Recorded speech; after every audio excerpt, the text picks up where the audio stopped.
Kimberly Underwood, Senior Editor at AFCEA International Signal Magazine. I'd like to welcome you today to our webinar entitled Continuous Authorization with DevSecOps, which is sponsored by Security Compass.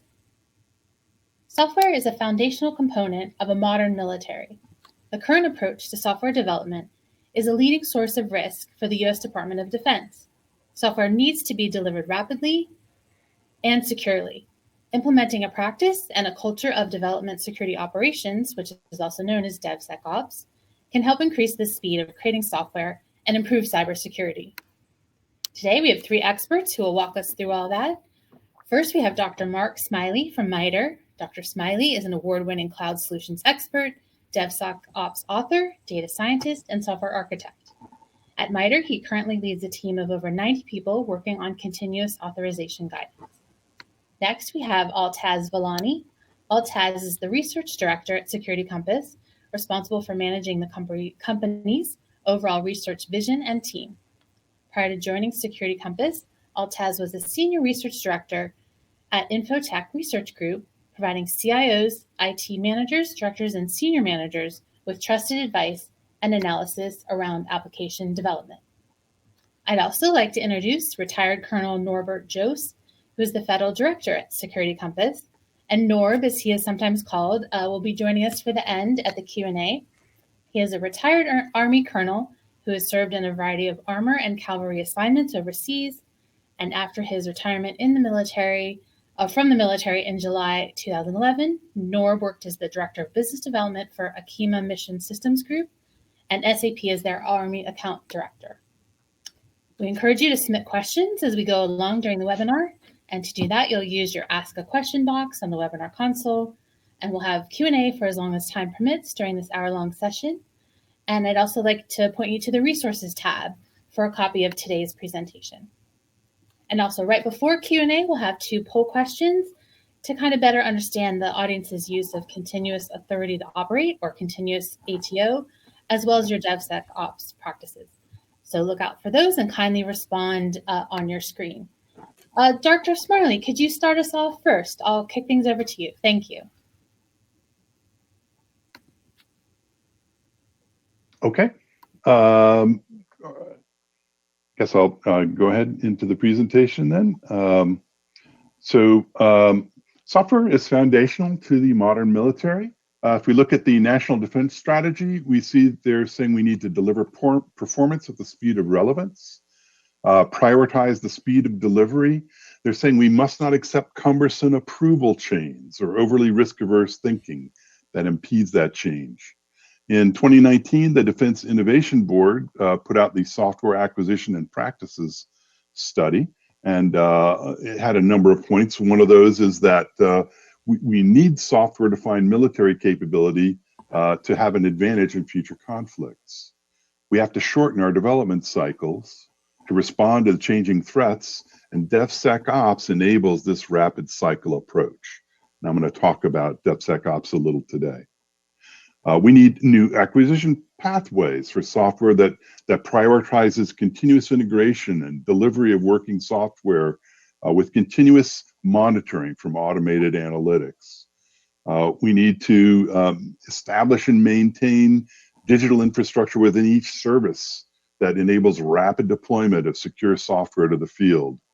We need to develop and deploy software to the field using DevSecOps practices so that we can push it out at the speed of relevance.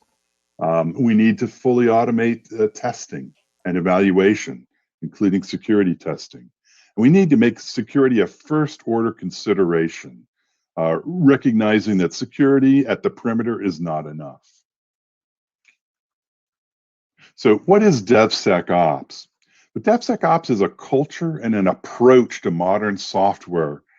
It's a combination of the development, security, and operations.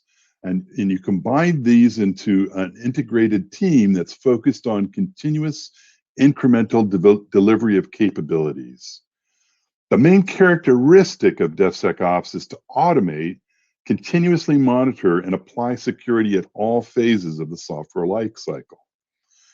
In DevSecOps, testing and security are shifted to the left through automated testing both unit, functional integration, and security testing.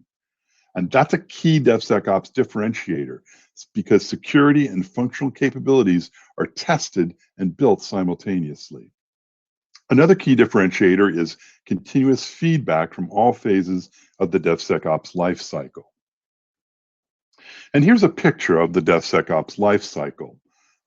What I'd like you to do is, if you look here toward the center, you see the dev, the sec, and the ops. And the way to read this diagram, start here at plan. You plan, develop, build, test. You might do that over and over again until you get to the point where you're ready to release. And then you deliver, deploy, operate, and monitor. And you might do that a bunch of times. And then you feed back to the planning stage, and you keep doing this over and over again. So each of these cycles, each of these components of the life cycle has security associated with it. And you can see along the edges here, I've got some of the security, some of the key security pieces that go with each of these stages. We see, for example, plan involves looking at the threat modeling. Develop includes security patching, security configuration, security as code. Under the build, we have the SAST, which stands for Static Application Security Testing. This is dynamic application security testing, interactive application security testing, penetration testing, digital signatures for the release, security analytics, continuous monitoring, very, very important. I'll talk more about that later. Log analysis, security audit, security scan, logging. IAC is infrastructure as code. CAC in this case stands for compliance as code, and so on. So you can see we've got security built in at all phases of that life cycle. This is another view of the same life cycle. Here I've stretched it out so that it's sitting here horizontally, and we can look at it a little differently. And you can see that at each stage of the process, we've got feedback loops feeding back to the planning stage. So we are continually feeding back things that we learn at each of these stages and adjusting our planning and development accordingly. You also see these little orange diamonds as we're moving along. Each of these stands for a control gate. So a control gate is generally an automated gate that determines whether or not the latest version of the code is ready to go to the next stage of the process. So that's the control gates are a very important part of making this secure. And you see here on the right, I've exploded the testing thing to show, there are different types of tests. There's unit tests, there's this static application test, the dynamic, and so on, pen test. And so you can see you may have control gates at each one of those stages as well within the test stage. So at a high level, what we're aiming for here is continuous authorization. What we want, let me just back up a moment. What we want is we want applications to come through the pipeline here, starting in planning, being developed and built and tested. And we want them, when they come out of the pipeline, we want them to be authorized. And so the idea is that you can make changes and push out new versions much more frequently than we have in the past. And I'll show you some numbers about that in a couple of slides. So the high level concept here is to authorize the platform. And I'll talk more about what that platform is, but that's the platform on which we're developing and also hosting the application. Authorize the team that runs the platform. Authorize the process to create and monitor the application. I'm going to call it a software product here because it might be a service or something. And authorize the team that builds, tests, secures, and operates the software product. That's the main DevSecOps team. Then through continuous automated risk determination enabled by security automation and continuous monitoring, the software product's authorized when it passes all the control gate rules and emerges from the pipeline. And you see a little diagram down here just showing you the main components: authorize the platform, authorize the process, and authorize the teams, both the platform team and the software product team. So let's contrast that with the traditional authorization to operate. We have, in the traditional system, we have your system development and testing, and sometimes that testing is something that's a fairly long process, often at the end of the development cycle. We assess the system's security controls. The system gets authorized, and then you operate the system.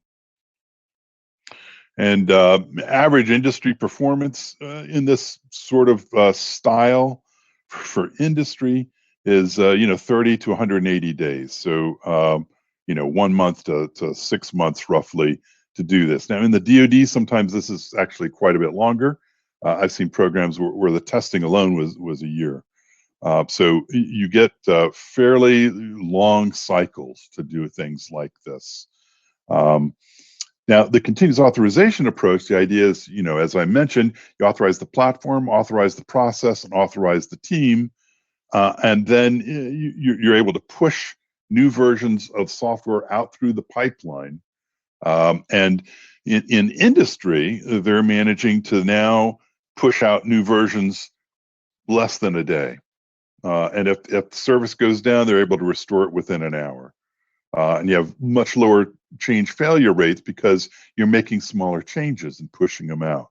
And this is the way that the leaders in industry are doing things these days. People like Google and Amazon and Microsoft, Facebook, Twitter, all those companies are using this technique to push out software much faster.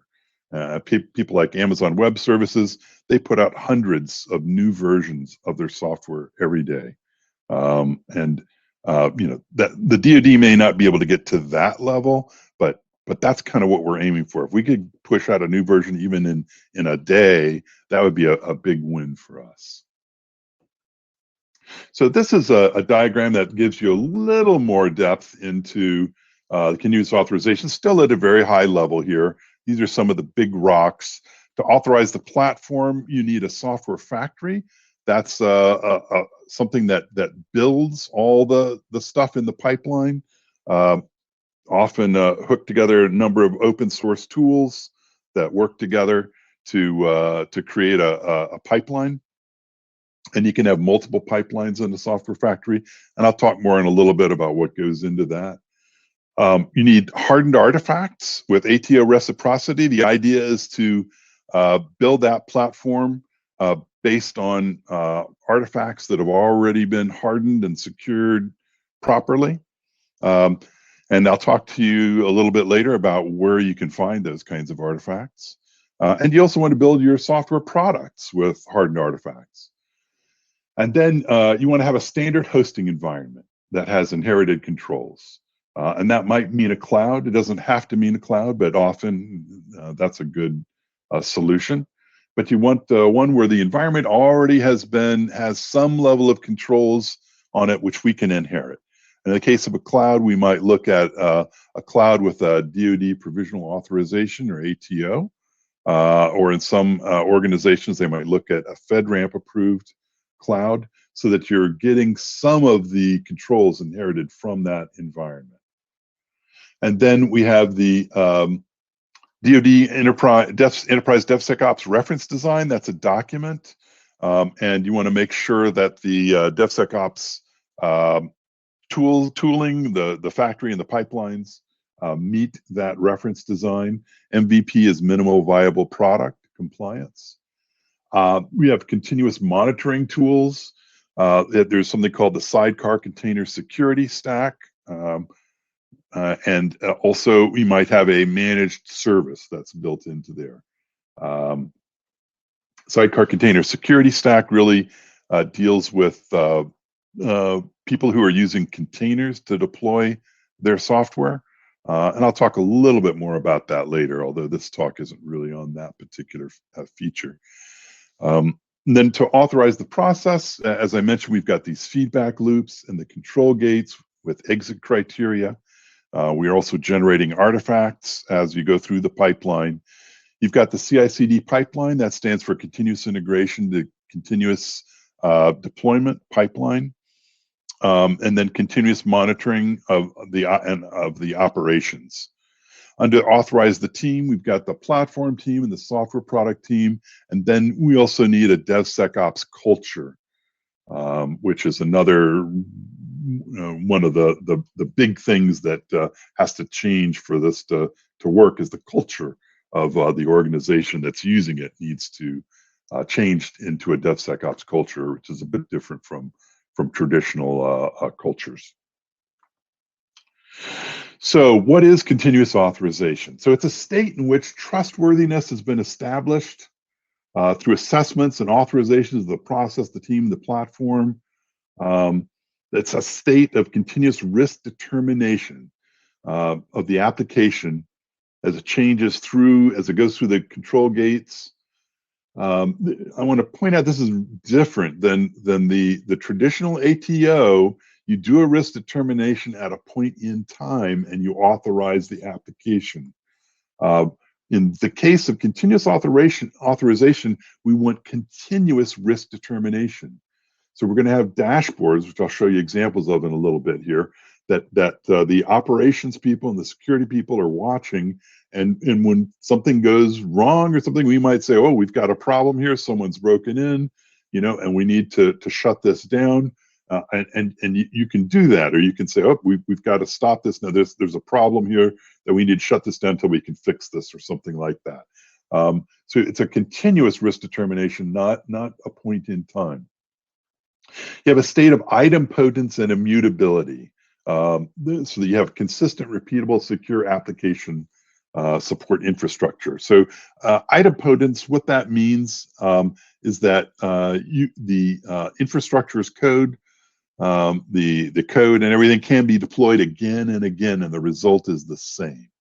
So for example, if you're running a virtual machine or a container and it fails or is compromised, you can kill it and redeploy again from the original infrastructure as code. So this can be done as frequently as necessary because the result will always be the same because it's idempotent. It's also a state of near real-time visualization of the security posture. The control compliance and effectiveness, the change in the threat, the risk determination, and so on, monitoring for malicious activity, and that sort of thing. And a state of secure, rapid delivery of authorized applications through the enablement of continuous authorization to operate. So the general assessment method, again, at a high level, is you're going to have team assessors that are assessing the teams. They assess the platform team, the people that are running the platform, and the software product team, the people that are building, securing, and operating the software product. Then you have platform assessors. They assess the platform. And here I've got two sort of environments here. I've got a platform over here on the left. This is indicating that the main platform where you're doing your development and your testing, or at least most of your testing. And then over here, you've got the production environment. That might be the same, or it might be different. For example, the platform might be a cloud, and the production environment might be a mobile vehicle, an armored vehicle, or a ship, or a plane. So you have to assess both of those, whatever the production environment is going to be, as well as the platform on which you're developing. And then you have the process assessors, and they're assessing the continuous authorization processes and the DevSecOps process to make sure that they're good processes. That's for ongoing assessment and authorization of the software products. And then the authorizing official, the AO, makes a decision. He monitors the risk status, which, as I mentioned, is a continuous effort, continuously monitoring the risk status, and the AO is making a decision about whether or not to authorize or allow that application to continue to run. So here's a little more detailed thing about the general assessment method. First you identify the assessment team, then you develop the assessment plan, And then you assess the platform teams and processes, and then develop Cato authorization recommendation, and then finally authorize the continuous authorization to operate. So now I'm going to talk about each of the three main parts a little bit. I mentioned that we have to authorize the platform, authorize the process, and authorize the teams. So I'm going to dig into each of those in a little more detail here. So let's start with the platform. So this is kind of a high-level overview of what needs to be in the platform. I'm going to start here at the bottom. So we have infrastructure down here. We have some kind of a hosting environment, and that hosting environment, we sort of hope or encourage people to use the cloud for that if that makes sense for them. In some cases, that isn't the right solution, but if it works for you, that's a good place to do it. Partly that's because of all the advantages of cloud, which I probably won't go into here, but the cloud has a lot of advantages. They have a lot of services. You can scale up and scale down. You can only just pay for what you need and that sort of thing. But also because the cloud that we're using has to have a DoD provisional authorization or an authorization to operate. And that means it's got certain controls on it that we'll be able to inherit when we put our software on there. It's also possible to use some other DoD approved environment that is already out there that could be done, or you could build your own. It's possible. Over here, I've also got in dotted lines, because you don't have to use these. There are other cloud services. I mean, modern clouds have lots and lots of services, hundreds of them. And these are some categories of services that you might find useful, in particular relevant to DevSecOps and continuous authorization. So both AWS, that's Amazon Web Services, and Microsoft Azure Cloud, both those clouds have DevSecOps services, application services, and security services that if you're in a cloud, you probably would want to consider at least leveraging those. But that's not required. That's why I've got a dotted line around it. Let's move up into the next part here, the actual platform area. And you see I've got a software factory within the platform, and then I've got the actual platform here. So the software factory is going to have the continuous integration, the continuous deployment, or CD can also stand for continuous delivery, pipeline. And that includes the scripts for the infrastructure as code and for the software factory, and the DevSecOps tools, the tools that automate that pipeline. And it also includes the environments, the development and test environments here. The production environment may be over here, maybe in the software factory, or it may be in a separate production environment. And then as part of the platform, but not really part of the software factory, we have other components here. We have a logging component. We need to have a way to aggregate logs and store them, filter logs and analyze logs. I've got actually log analysis over here. I've got continuous monitoring built in. I mentioned the sidecar container security stack also, and you probably have a managed service here built into this. That's something you want to do. You have a container orchestrator, and this is typically going to be Kubernetes. It could be some managed service, but typically it'll be Kubernetes is the way industries moved for right now. Almost everybody who's using DevSecOps with containers is using Kubernetes to deploy those containers. And the sidecar container security stack is a container that can get deployed along with another container. So if I have a container with something in it, let's say I'm running an application server like Tomcat or something, and so I've got a container with Tomcat in it, and I want to deploy it through Kubernetes. Kubernetes deploys things in what are called pods. Within the pod, I can have multiple containers. And so I can have my main container, my Tomcat container, let's say, in this example, and I can have Kubernetes automatically also deploy a sidecar container. And that sidecar container, it shares network and disk with the other container. So all the containers in the pod share those things. So that means the sidecar container can inspect the network traffic coming in and going out of that Tomcat container. And so I can put security into that sidecar that gets deployed automatically. So the developer who's working on the Tomcat container doesn't have to think about that sidecar container stack. It's automatically going to get deployed, and it automatically adds a proxy to connect to a service mesh. If you're using microservices, it adds dynamic security, it adds logging, and a number of other features. And those get deployed automatically by Kubernetes. And so that's one way we can sort of bake security into this system. And then we also have a service mesh. This is something that's at least available in the platform. People using microservices would use the service mesh. That's a way of sort of connecting up a number of little microservices into your application.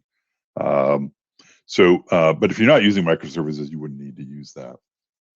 And then on the right here, I've got the production environment, and you see it mirrors the platform here. I've got to have a hosting environment. My hosting environment over here may not be a cloud. So it could be a cloud, could be a bunch of servers in a server room, could be a ship or a mobile armored vehicle or a plane. You still need logging over here. You still need continuous monitoring. You may or may not have Kubernetes, and you may or may not have a service mesh, depending on whether or not you're using microservices. In the middle here, I've got supporting enterprise services. Of course, there are a number of these. I'm just focusing on a few. The CSSP, the cybersecurity services here. They have the continuous monitoring dashboard. They do the log analysis, and also very important, the cyber response. What happens when something goes wrong? How do you respond?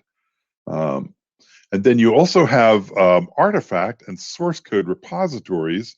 These contain hardened artifacts and infrastructure as code, and have controls associated with them that we can then inherit when we use those pieces. That's what ATO reciprocity means there. Okay, so let's go on to the next thing. So let me just talk a little bit more about the platform.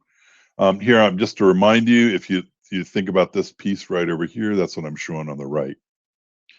So we use standard RMF, that's a risk management framework. That's NIST's risk management framework that's been mandated for use in the DoD. We use those standard processes to authorize the platform. Okay, we leverage inheritance that we get from both the hosting environment and also from the authorized components. I mentioned the hardened, back over here, the hardened artifacts. For example, we have a hardened version of Kubernetes. We have a hardened version of Tomcat. So you want to leverage those as well.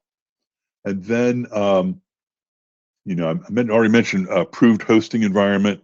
Each platform layer we want to authorize sort of separately so that we can swap them out, so that if you decide later you don't want to use a particular type of logging, maybe using Splunk and you want to switch to Sumo or something like that, you can do that. You can swap out that layer and put something else in there, and just have to get that new piece approved without having to reapprove these other layers that didn't change. You want to use infrastructure as code to set up the platform environment. That's one of the big things that you want to do in DevSecOps, is to all your infrastructure is defined in text files, so that whenever you go to deploy something, you deploy from that text file. That makes sure that you always get exactly the same thing every time, so that you're never going in and tweaking things by hand. If you start tweaking things by hand, you start getting what's called drift, where for example, the production environment and the development environment, or the test environment and the production environment are different. And you get the problem where you have, you know, something, well, this isn't working in production, and the developer says, well, it works on my laptop, right? You don't want that kind of thing to happen. So everything is done with infrastructure as code. You don't go and tweak things by hand. If you need to tweak something, you change the infrastructure as code and you rerun the pipeline and recreate that environment, redeploy stuff to it. Use compliance as code to validate compliance to STIGs for platform components.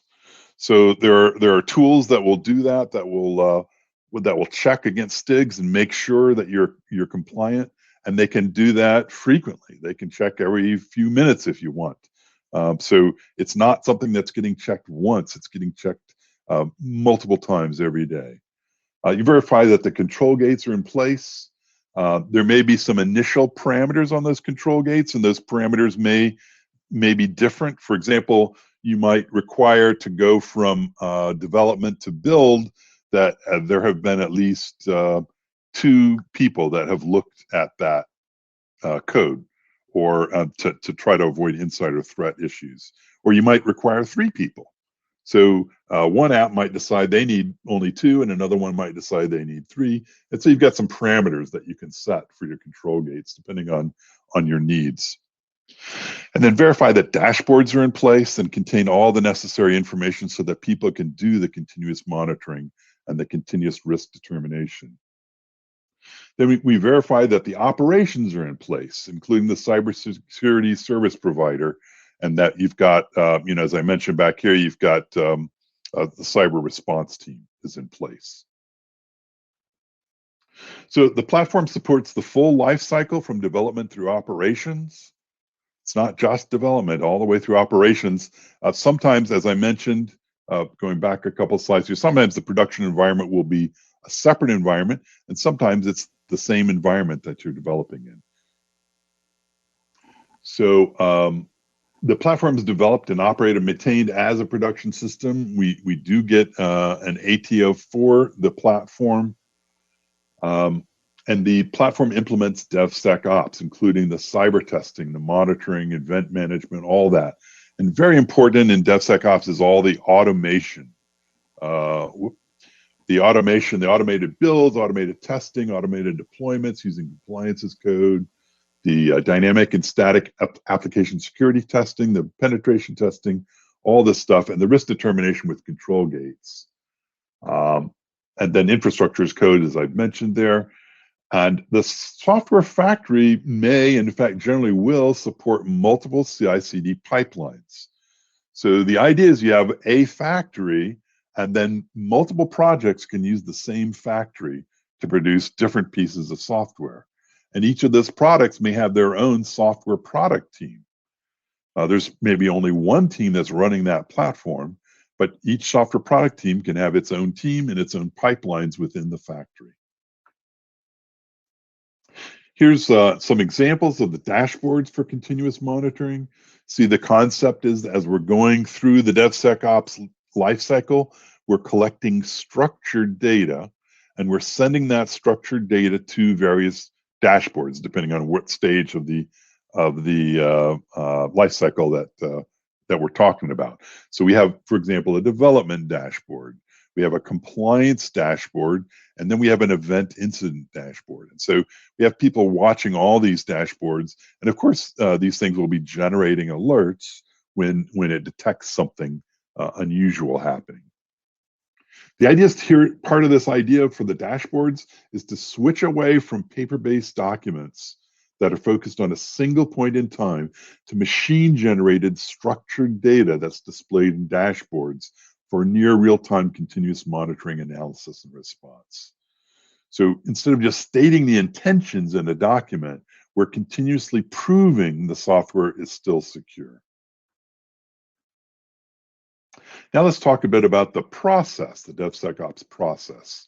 So here I have, again, this diagram I was showing earlier that shows the DevSecOps lifecycle in a linear fashion here.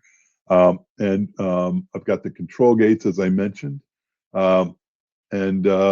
Just the idea here is we've got the security automation, scanning, testing, and validation there. We have the continuous risk determination as things get promoted through the control gates as they're going through here. I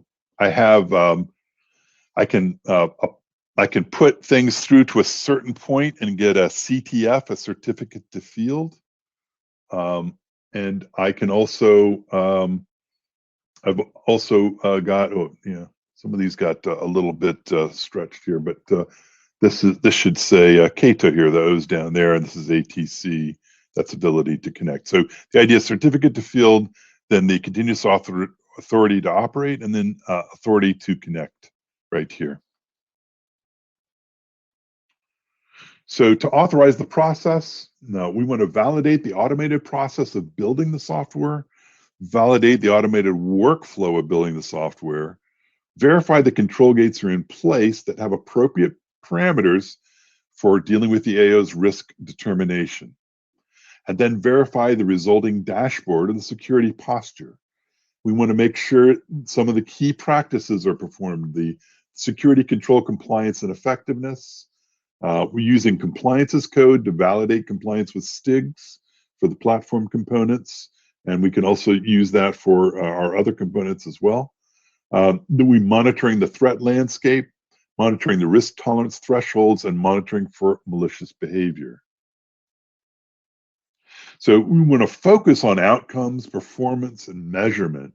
We want to move from a compliance-driven risk management to a data-driven risk management. So again, instead of having a piece of paper that you're saying what you're going to do and getting authorized, you're doing it and you're proving that you're doing it on a continuous basis. As I mentioned, we default to structured data instead of documents. So this is a change for the DoD. And having ongoing insight into the security control effectiveness. And then information security continuous monitoring, that's very, very important to have ongoing awareness of the security, the vulnerabilities, and the threats, and the risk. And then the process is adaptable to differences in risk, urgent mission needs, agreed to risk tolerance.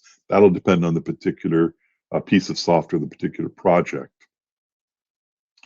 Transparency and repeatability, all the parties can access the information they need when they need it. Includes, so we're not sort of having developers being able to do things and then operations can't see that or whatever. Everything's open to the people on the team.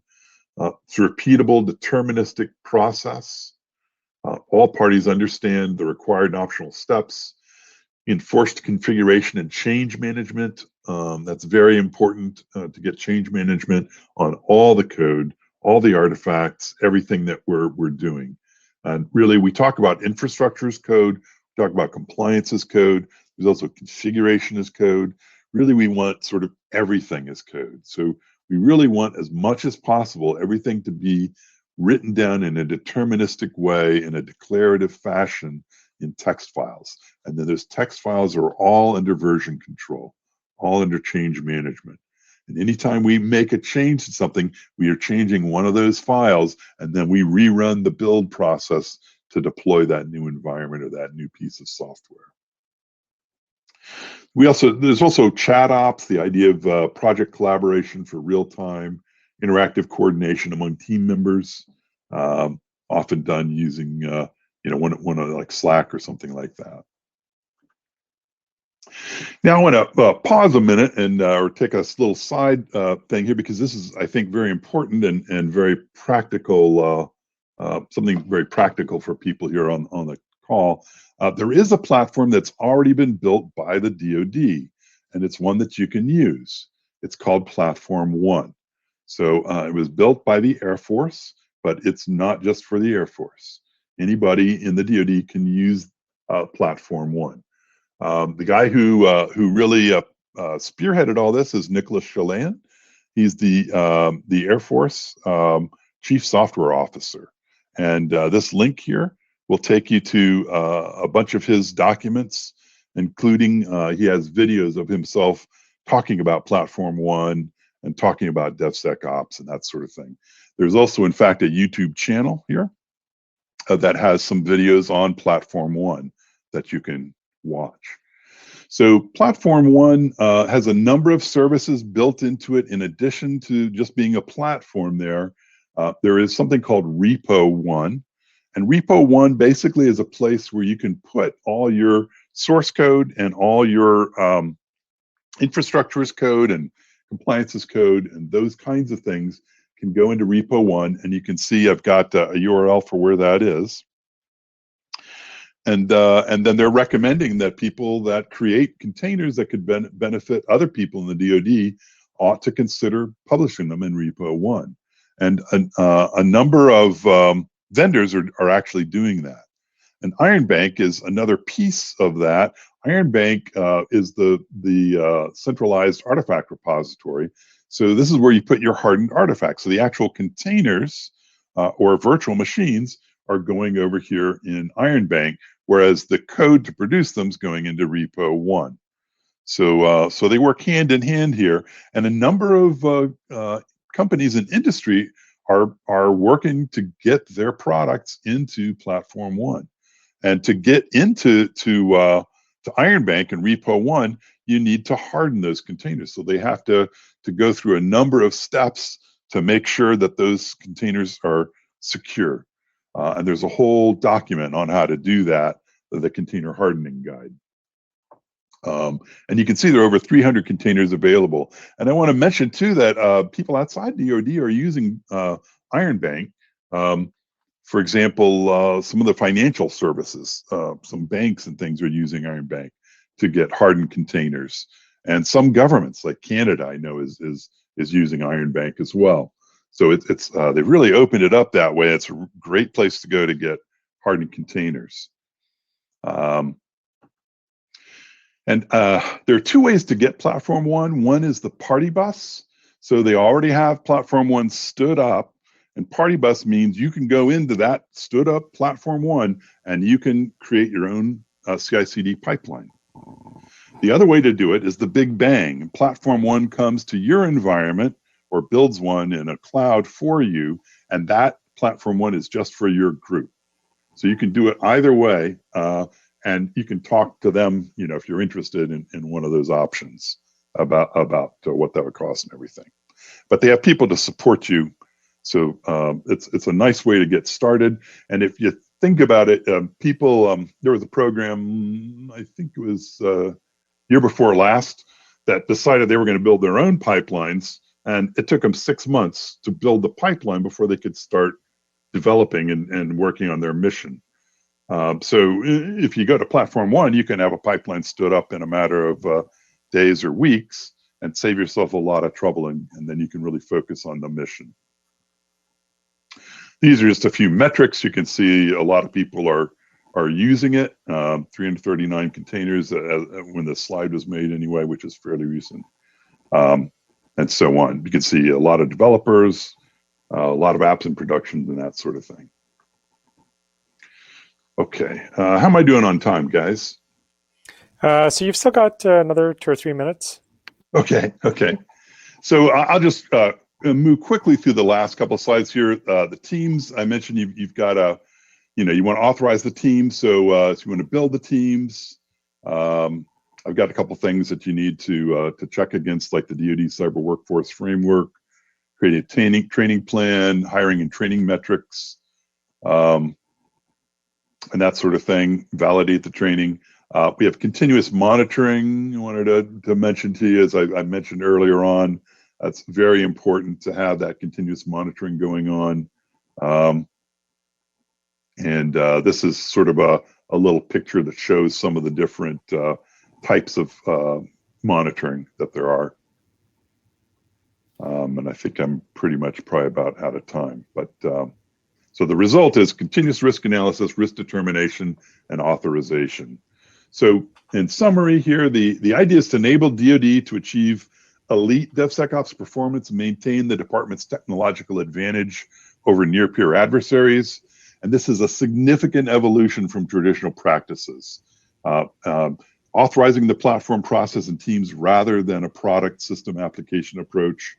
The authorized platform supports the full life cycle development through operations. And the platform is maintained as an operational system with an integrated CSSP, defensive cyber operations, maximizing the use of automation and near real-time data-driven risk management, and then the immutability of the production environment, maximum use of everything as code. So that's all. All right, thank you, Dr. Smiley. We'll move to the Q&A portion. Just a reminder, use the Ask a Question box on your webinar console. And as we wait for you guys to put in your questions, we'll go to the first poll question for the audience as well, if you could respond to that. Altez, did you want to talk about that? Yeah, so in the first question, the poll, we just wanted to find out, how would you best describe your continuous ATO program? And we'd be interested to know, and we can certainly share those results as well. So let's find out from the audience kind of where things are. And I think it makes sense as well to, while we're waiting for people to answer that question, to dive into some additional comments that have come in. So Mark, one of the questions that came in was that many of the products used within cloud-based services, so for example, AWS, Google, etc., support DevOps environments, and they're based on open source products. Now, many of these products do not have NIAP certifications to validate the products that meet these NIST crypto standards and security protocols. Do you know if DoD has relaxed these requirements for procurement of these services or the products? Given the recent vulnerabilities found within SolarWinds, how is the federal DevOps community responding to the threat? Well, that's a good question. Some of the ways that we're responding to the threat I can't talk about on open line, but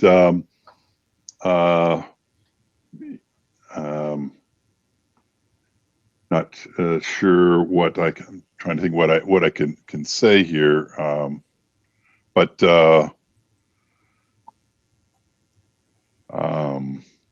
so I do know that there was a mandate that I think NIST was going to go, and they were now tasked with being able to create some kind of a framework that could be used, with just with the urgency that kind of kicked in here. So that maybe that, given that it's open at this point, that might be perhaps what we could suggest at this point as the approach that's being taken right now. I think since that's out in the open at this point, Mark. Okay. Yeah, sure. Right. Yeah, it's certainly true that cloud services do get approval. So each particular cloud service gets analyzed and approved or not approved for use in the DoD. So if you have a cloud DevSecOps service for AWS or Azure, for example, and you want to know if you can use it, you can check and see if it has a DoD provisional authorization or ATO. And then those that do, you could use. That's interesting. And there's another question that came in as well. Do you have resources or examples that describe a system security plan that is aligned to the DevOps cycle? No, I don't. I don't have something like that at the moment. We're still fairly in the early stages of writing down all this stuff, and so the guidance on continuous authorization we're hoping to put out sometime in the late summer. And once as we're doing that, we'll be looking at things like that. There's another question that came in as well. Are there standardized metrics for DevSecOps used to measure the performance and maturity of the continuous DevSecOps environment? Yes, absolutely. There are 4 main metrics that are used. These are sometimes called the DORA metrics. So there is a set of metrics out there, and if you go and Google DORA, D-O-R-A, state of DevOps, you'll find a paper. I think it's from 2019 that talks about the different metrics. There, you have things like mean time to recover. I can't think of all change failure rate. There's 4 of them. Can't think of all of them off the top of my head, but you can find that if you look for DORA, state of the art of DevOps. Yeah, and it's interesting. We got the results of our poll that came in as well. 16% of the audience says that many of the projects are well underway when they look at their continuous ATO program. 20% said that they're in the early stages of implementation. Most, which is 40%, said that they're in the planning stages, but no project work has commenced yet. And we have about a quarter, 24%, said it's not a priority at the moment. So does that at all surprise you, Mark? Does it kind of match what you're seeing with some of the work that you've been doing? Most are sort of in the early stages of implementation. Well, I think this is a pretty forward-leaning group, showing that higher percentage, really. I'm seeing a lot of interest in this right now. I have multiple people contacting me every day, pretty much asking me about it. So I think there's a lot of interest in it. But I think as far as I know, there are only a few programs that have achieved continuous authority to operate. But I'm sure that will grow over time. And that's one of the reasons we want to put out this guidance, so that people will have a standard way to do that. Yeah, and I think this makes sense. If we jump into another question that came in, and it sort of dovetails in what you were talking about there, Dr. Smiley, for an organization that is just looking to transform from waterfall to DevSecOps with a low maturity level, what would you recommend to be done first to the cybersecurity person to implement continuous ATO? Well, I would say that I would say that getting the platform would be a good fairly early step. If you are going to use one, like let's say you could start talking to Platform One, for example, or you might go to some other platform to do that. I would recommend you don't try to stand up your own if you're fairly new to this. So I would recommend either using Platform One or go to a cloud and use built-in cloud services. Just making sure that you've got a cloud that's for the appropriate impact level of your software and your data. For example, if it's impact level 2, you can be in a commercial cloud. Impact level 4 or 5, you can be in government cloud. Impact level 6, you're looking at a secret cloud, and so on. So go ahead.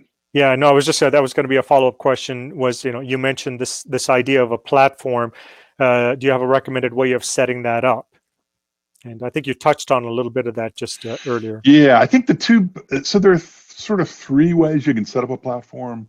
One way to do it is to go to someone who already has one. What I call that a managed service, and Platform One is an example of that. The second way is to go to a cloud. Both Azure and Amazon Web Services have DevSecOps services built into them. For example, there's something called GitLab, which you can run on those, which has at least pieces of that platform. They don't have everything in there, but so I would recommend doing one of those. The third way to do it is you can go to Iron Bank and get hardened containers for things like Kubernetes and Jira and Jenkins and the things, Puppet or Chef, all the things that you would want to do to make your own pipeline. The downside of that is it takes a lot of time and a lot of expertise. Like I said, there was a project 2 years ago that did this. It took them 6 months just to build the pipeline from open source components. They already know what the components are or how they want to come together. But it still takes a long time, and you need DevSecOps experts to do that. And those guys are not easy to find, and they're not cheap. So my recommendation is either managed service or cloud. And the third option is using those containers from Iron Bank to build your own. But I would not go out just to the open source community and just start downloading open source products and trying to build a pipeline from there, because you don't know that those products are hardened. And at least use hardened products if you're going to build your own. All right, thanks, Dr. Smiley. And I think we're waiting for Altaz to get to reconnect to us. Thank you for answering the second poll question, audience. It looks like 47% of you have strong contributors in helping with DevSecOps. About 42% are in the early stages of discussing the best way to integrate security into DevSecOps. And about 10% are still in that group of, unfortunately, security gets in the way of DevSecOps. Dr. Smiley, what would you say about that for the 10% that's kind of stuck in that area? DevSecOps has security built into it. So I would say if you're having trouble with the security getting into it, maybe you're not doing DevSecOps, but just DevOps. I guess that speaks to kind of moving that culture that you talked about, kind of being able to move into, it may not be a computer thing, it may be a kind of a people shift, I guess. And what events do you have that? That's right. And yeah, it's actually the hardest part of moving to DevSecOps. So somebody asked what was the first thing to do, and I was saying, maybe get on a platform. And part of that is if you get onto a platform that's already there, they may have some training and that sort of thing for your people, which is a good way to get into it. But one of the hardest things of moving to DevSecOps is changing the culture, and that's a hard thing to change the culture. And organizations who've been successful at this often find that they have a certain group of people that are very resistant to change, and they have to get rid of those people in order to move forward. Right. One way or another. That's for sure. So, and one of our audience members has suggested reminding other folks about the Air Force CSO web link and the DoD DevSecOps Enterprise COP, as there are a number of recorded talks there, as well as documentation on a number of the topics. So thank you for that suggestion. Here's another question, Dr. Smiley. What's your take on the future of continuous authorization? What's the next level? What's coming down the pike? Well, right now we're just kind of focused on trying to codify all this and write it down so people have a way to know what to do. And that's really what we're trying to do, and to get buy-in from the community. And as I mentioned with the culture, even though, within an organization, there's a culture change that needs to go on, but there's also a culture change at the larger DoD level. So convincing the people that are used to doing traditional RMF, for example, that they ought to allow this sort of continuous authorization. Some people are very open to it; they understand it and they get it, and other people, are going to take longer to come along. Right, sure. Let's see. And what's the best place to obtain training on continuous ATO? This person from the U.S. Army. I definitely enjoyed this briefing and would like to continue learning. What suggestions do you have there? Thank you. This stuff is right now just being written down. We don't actually have documents that we have put out for public consumption yet, but we are working on that. We have drafts of these things. So I guess I would say if you're interested, you could contact me. And if you're with the Army, then I should be able to get you a copy of the draft if you're interested in reading about it. But we're expecting to put out a version, we hope in July or August. Okay, sure. And I think we have time for one more quick question.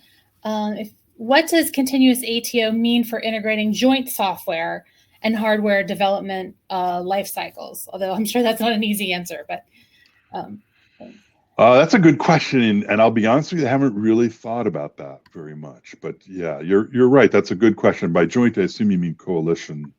Yeah, I think so. Yeah, not just within the DoD, because within the DoD, that's something that we are doing. But to work with coalition partners, haven't really thought about that, to be honest. You have cross domain issues and that sort of thing to worry about there, but. So I haven't honestly really thought about it. But I mean, it certainly makes sense. I mean, a lot of these pipelines are set up with open source products, or if you're using Platform One or something, or even using a cloud to use their DevSecOps products, you could certainly do that. Certainly the cloud one with other governments. And you could use Platform One, and maybe you'd have them set up, use the Big Bang technique and have them set up a special Platform One just for that coalition. That would probably be a good way to go. Right, sure. Well, thank you, Dr. Smiley, and thank you, Altaz, and thank you to our viewers for submitting questions. For any that did go unanswered, you'll hear from Colonel Norb Jose. He'll follow up with you directly offline. You'll find more information about Security Compass on the company's website, securitycompass.com. And don't forget to check under the Resources tab to see the slides from today's presentation and Dr. Smiley's comprehensive view of this great and growing field of continuous ATO and DevSecOps. Thank you to our speakers. Thanks to all of you for joining us. You can continue to link to this archived version of the webinar. Also see previous Signal webinars on AFCEA's Signal Magazine website, which is www.afcea.org/signal/webinar. This concludes our Signal Magazine webinar. Thanks again and have a good day.